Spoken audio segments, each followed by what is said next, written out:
Di Indonesia, orang kayak Abuya Gufron itu nggak unik dan udah biasa banget. Indonesia itu udah penuh dengan orang-orang yang ngaku sakti, ngaku wali, ngaku punya ilmu gaib, atau ngaku ketemu nabi di mimpi. Gufron itu bukan fenomena baru, Gufron itu bukan hal baru, tapi tetep Pak, Gufron itu yang paling absurd di antara yang absurd. Saking absurdnya ya, di tengah-tengah zaman modern yang kayak gini, yang mana isinya itu orang-orang yang logis dan rasional, Gufron ini tuh berani bikin klaim bisa ngomong sama semut. Bahasa semut kalimat itu Allah. Itu bahasa semut. Bikin klaim bisa video callan sama malaikat. Video callan. Assalamualaikum qul inna rahmatan ya malaikat maut. Tatap muka tatap wajah. Dan dia juga ngaku jadi penjaga gawang neraka. Katanya Abah Gufron ini penjaga gawang neraka. Iya, demi Allah, Rasulullah wallahi. Gufron ini aneh dan berani. Itu komentar saya. Tapi sejauh ini saya itu cuma punya 3 pertanyaan terkait Gufron. Yang pertama, kenapa kok orang-orang itu masih percaya cerita dongeng yang kayak gituan, cerita-cerita absurd-absurd yang diceritakan oleh Gufron? Yang kedua, kenapa kok Gufron itu masih belum masuk rumah sakit jiwa? Dan yang ketiga, kenapa Gufron itu belum masuk penjara?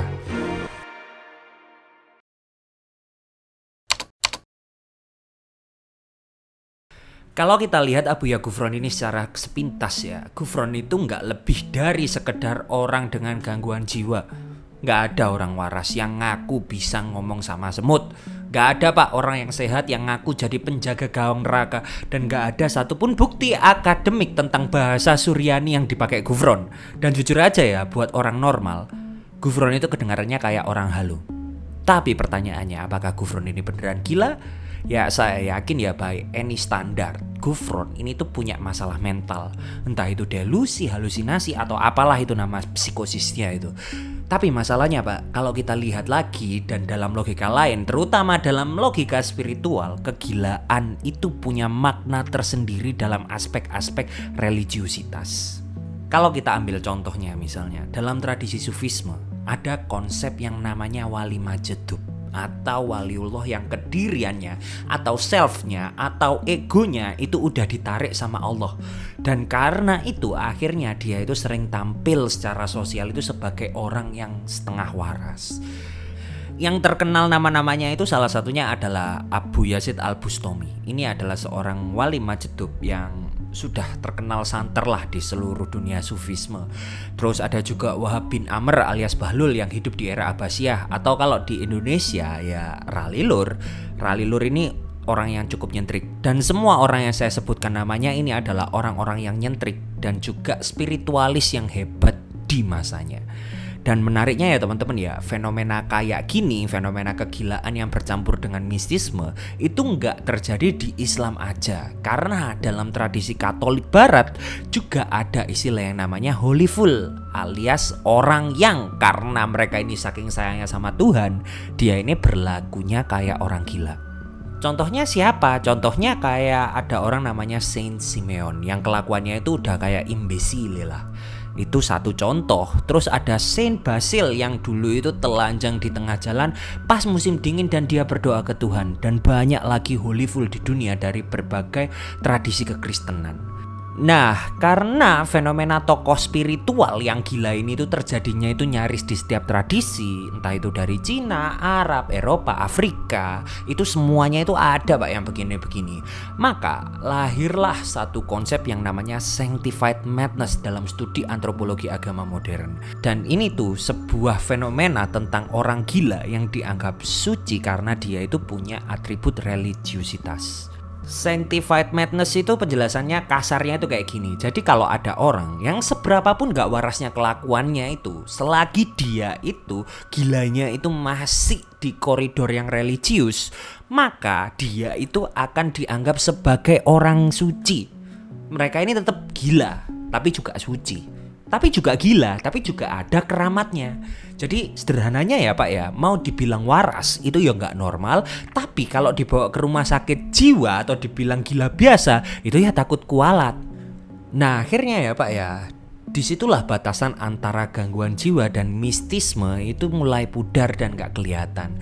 Jadi orang gila dengan orang suci itu nyaris gak bisa dibedakan asalkan mereka ini masih berada di rules religiusitas yang sama. Dan menurut saya teman-teman ya, Gufron itu berada tepat di wilayah abu-abu yang kayak gitu. Karena kalau kita pikir-pikir secara rasional Pak, nggak ada alasan logis untuk percaya bahwa seseorang itu bisa ngobrol dengan semut atau malaikat. Apalagi video callan sama malaikat ya, apalagi jaga gawang neraka, wah malah nggak mungkin. Cuma orang dengan gangguan jiwa yang bisa halu dan bikin klaim-klaim seperti itu. Tapi lagi-lagi ya Pak ya, dalam sistem kepercayaan mistik yang esoterik, Gufron ini tuh masih mungkin jadi wali. Bisa jadi dia wali. Gufron ini kalau kita lihat klaim-klaimnya, omongannya itu layernya itu ada banyak. Dan banyak loh teman-teman santri-santrinya Gufron yang memaknai Gufron itu dengan cara yang berbeda dari kita-kita.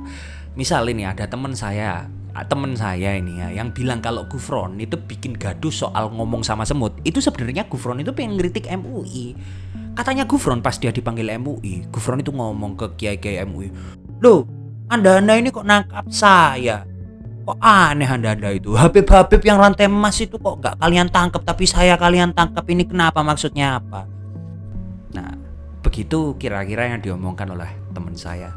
Dan yang harus teman-teman tahu ya, dalam proses memaknai Gufron ini, pengikut-pengikutnya itu nggak menggunakan logika sebagai fondasi yang utama. Yang jadi fondasi utama itu adalah karisma, pengalaman-pengalaman spiritual, dan yang jelas rasa takjub dari pengikutnya. Dan karena pengikut Gufron itu juga bergeraknya itu berdasarkan logika mistika dan bertumpunya itu pada teks-teks yang esoterik, maka harus dimaklumi juga kalau Gufron itu juga nggak bisa salah di mata pengikutnya. Nah pertanyaannya teman-teman, bagaimana kita harus memperlakukan klaim-klaimnya Gufron? Apakah kita harus menganggap Gufron ini sebagai seorang waliullah, atau kita harus menganggap Gufron ini hanya sekedar orang ngawur atau orang gila? Ya lagi-lagi tergantung sudut pandangnya. Kalau pakai perspektif modern ya jelas Gufron itu orang dengan gangguan jiwa. Tapi kalau kita pakai logika mistika, itu pun alirannya banyak dan pasti perdebatan. Gufron itu bisa jadi seorang wali yang majdub. Oke, tadi soal Gufronnya ya. Sekarang waktunya kita masuk ke analisis kenapa masyarakat itu masih banyak yang percaya Gufron. Kalau kita lihat dari model mental masyarakat kita, yang mana masyarakat kita itu masyarakat pasca feodal, masyarakat kita itu memang punya kecenderungan untuk mencari figur yang terasa lebih tinggi daripada dirinya. Karena apa? Karena mereka itu nggak terbiasa untuk membimbing dirinya sendiri. Mereka ini nggak punya kebiasaan untuk berdikari, terutama dalam hal yang bersifat berpikir. Apalagi ya Pak ya, ketika hidup masyarakat hari ini tuh lagi kacau, ekonominya sulit, moral itu baik bener itu makin gak jelas, ketika yang bener dan salah itu makin buram. Nah di saat seperti itu datanglah Gufron dengan segala dongeng-dongengnya, dengan segala cerita-ceritanya. Dan saat itu pula Gufron itu ngasih satu kepastian yang gak bisa diberikan oleh dunia modern, yaitu apa? Kepastian masuk surga. Coba kita tengok klaim-klaimnya Gufron ini. Siapa yang berani menyelamatkan Jakarta kalau bukan Gufron? Ada yang meninggal, tolong bacakan hijab. Video callan, assalamualaikum kali inna rahmatan ya malaikat maut. Katanya Abah Gufron ini penjaga gawang neraka. Iya, demi Allah, Rasulullah wallahi. Oke, sekarang aku pengen coba teman-teman bayangkan aja skenario itu bener. Coba bayangkan kalau itu beneran nanti di akhirat Gufron yang jaga gawang neraka, atau Gufron ini beneran bisa video callan sama malaikat, bikin kontrak sama malaikat, bisa nyelamatin Jakarta atau apa itulah. Kalau misalnya itu beneran gimana? Betapa enaknya kan pengikutnya nanti di akhirat aman dari neraka karena Gufron yang jaga. Betul atau tidak teman-teman? Betul atau tidak?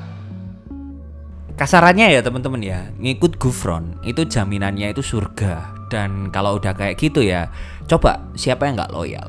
Nah Di sini kita itu juga harus sadar Pak, kalau loyalitas pengikutnya Gufron itu nggak selalu lahir dari kebodohan. Dan aku minta teman-teman untuk tidak menghakimi bahwa semua pengikut Gufron itu goblok semua. Enggak, pada faktanya juga enggak. Kita harus lihat juga kalau Gufron ini tuh juga sering nolong orang. Maka dari itu kita bisa bilang kalau loyalitas pengikutnya itu lahir karena banyak yang ngerasa utang budi. Coba kita lihat pesantren unik punyanya Gufron ini. Nah, pondoknya Gufron ini tuh saya dengar banyak cerita kalau dulu itu terkenal karena menerima banyak orang-orang marginal. Ada orang terlantar yang diterima, orang fakir miskin, bahkan ada banyak pula mantan kriminal yang tobat di situ. Semuanya ini dikasih tempat tinggal gratis, makan gratis, dan pendidikan gratis.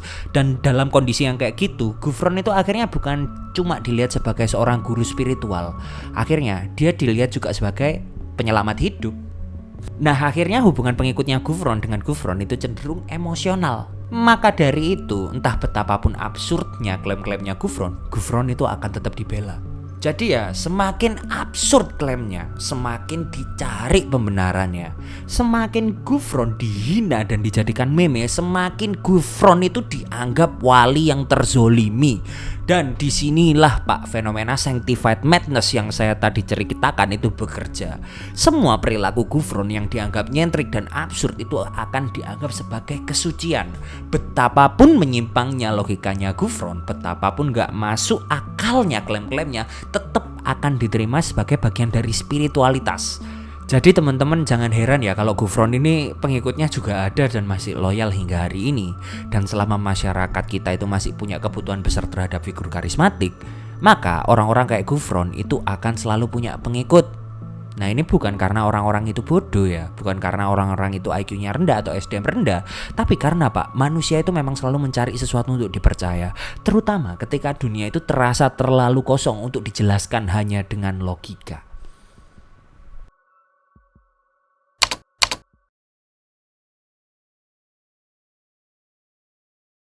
Kalau dipikir-pikir, fenomena Gufron ini itu sebenarnya agak ironis. Indonesia itu punya sejarah yang panjang Pak soal penodaan agama. Banyak orang dipenjara karena ucapannya yang dianggap penghina agama. Ada yang karena dianggap sesat lah, ada yang karena dianggap menafsirkan agama secara salah. Bahkan ada juga yang sebenarnya itu cuma bercanda, tapi akhirnya kena proses hukum. Tapi Gufron, dia ngomong soal video call sama malaikat. Bahasa semut, kitab Suryani, kontrak dengan malaikat, kontrak dengan Allah, Nabi. Tapi sampai sekarang nggak dipenjara, di kasus saja enggak. Dan ini tuh ya jujur memunculkan pertanyaan besar Pak di kepala saya. Sebenarnya batas penodaan agama Indonesia itu di mana dan yang kayak gimana? Karena kalau kita itu bicaranya secara hukum, Indonesia itu adalah negara yang unik. Negara ini tuh bukan negara sekuler penuh, tapi juga bukan negara agama. Dan akibatnya ya Pak ya, negara itu sering masuk ke wilayah tafsir keagamaan. Tapi masuknya sendiri itu nggak pernah benar-benar konsisten. Secara teoritis ya teman-teman ya, hadirnya figur seperti Gufron ini sebenarnya itu adalah konsekuensi langsung dari dijunjungnya kebebasan beragama dan kebebasan berkeyakinan. Harusnya Pak ya, semua orang itu punya hak yang sama untuk menyembah apapun yang mereka mau. Dan bahkan sebenarnya ya, kalau kita mau nyembah knalpot bro atau nyembah idol K-pop pun sebenarnya itu sah-sah aja kalau di negara yang bebas beragama. Dan ini tuh harusnya sah karena negara demokratis itu memang harus memberi ruang untuk keyakinan yang dianggap irasional sekalipun. Tapi yang agak paradoks, Indonesia itu juga punya undang-undang tentang penodaan agama. Dan disinilah ya kontradiksinya itu muncul. Karena negara di satu sisi itu ingin terlihat melindungi kebebasan beragama, tapi di sisi lain juga ingin menjaga ketertiban tafsir agama. Akibatnya ya Pak ya, penegakan hukumnya itu seringkali jadi sangat politis dan situasional. Kalau kita lihat dan bercermin dari kasus-kasus sebelumnya, banyak orang di penjara itu bukan cuma karena ucapannya, tapi karena tekanan sosial yang muncul setelah dia membuat kontroversi. Dulu kita tahu ada Lia Eden. Dia ini dipenjara karena dianggap menyebarkan aliran sesat. Selanjutnya ada Ahmad Musadek, dipenjara karena mengaku nabi. Sampai-sampai ya Pak ya, ada yang menurut saya ini paling miris itu adalah Ahok pun itu dipenjara karena tekanan politik dan demonstrasi yang besar. Walaupun kalau dari sudut pandang saya, Ahok itu tidak sepenuhnya salah. Artinya ya, hukum penodaan agama di Indonesia itu nggak pernah murni Pak, soal hukum pun juga nggak murni soal kemurnian ajaran agama. Undang-undang ini itu selalu bercampur dengan tekanan massa, stabilitas sosial, dan persepsi publik.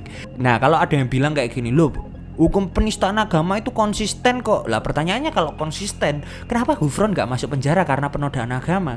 Dia udah bikin hadis palsu, itu banyak rekamannya loh. Makola itu artinya apa? Dia ngaku ngomong sama Tuhan dan lain sebagainya. Itu bukannya udah memplesetkan aliran keagamaan ya? Nah pertanyaannya, kenapa dia masih belum masuk kategori penodaan agama? Jawabannya sederhana teman-teman, karena publik hari ini tuh nggak bener-bener takut sama Gufron.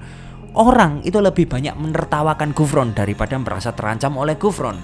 Gufron ini jadi meme, jadi bahan konten, jadi absurdity entertainment, dan itu poin pentingnya. Karena kalau kita lihat polanya, negara itu biasanya bergerak keras ketika ada ancaman terhadap stabilitas sosial dan nasional. Sedangkan Gufron itu hari ini itu lebih diposisikan sebagai fenomena eksentrik dan esoterik daripada ancaman ideologis yang serius. Ditambah lagi ya Pak ya, Gufron ini tuh orang yang cukup cerdas dalam membingkai dan memframe dirinya. Dia ini gak pernah secara terang-terangan bilang dirinya nabi baru. Dia gak pernah mendirikan agama baru. Dia tetap memakai identitas Islam tradisional. Dia punya pesantren, pakai atribut kiai, ngaku ahlus sunnah, ngomongin hizib, ceramah tentang karomah, dan seterusnya. Ditambah lagi ya Pak ya, kalau ceramah dia itu selalu bawa-bawa Pancasila, Bhinneka Tunggal Ika, dan ngomongin nasionalitas. Jangan ditinggalkan Bhinneka Tunggal Ika, jangan ditinggalkan saudara kita, leluhur kita, wali songo, semua kerajaan di Nusantara. Jangan ditinggalkan, satukan Pancasila. Dan akhirnya dia makin aman.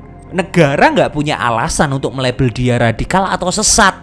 Jadi secara teknis dia itu nggak menyimpang, dia nggak radikal, nggak sesat, dan masih boleh ceramah dengan bebas.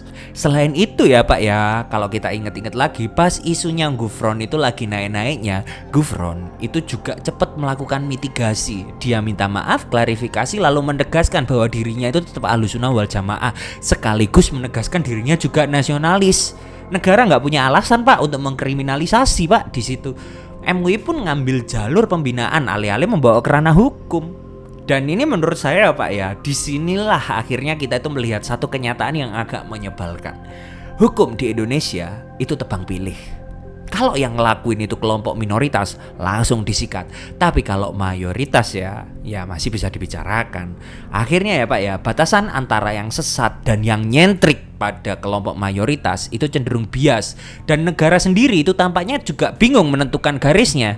Akhirnya kita harus bertanya Pak, apakah pasal penistaan agama itu masih relevan untuk ada di Indonesia? Karena nyatanya Gufron itu masih belum dipenjara dan masih bebas-bebas aja.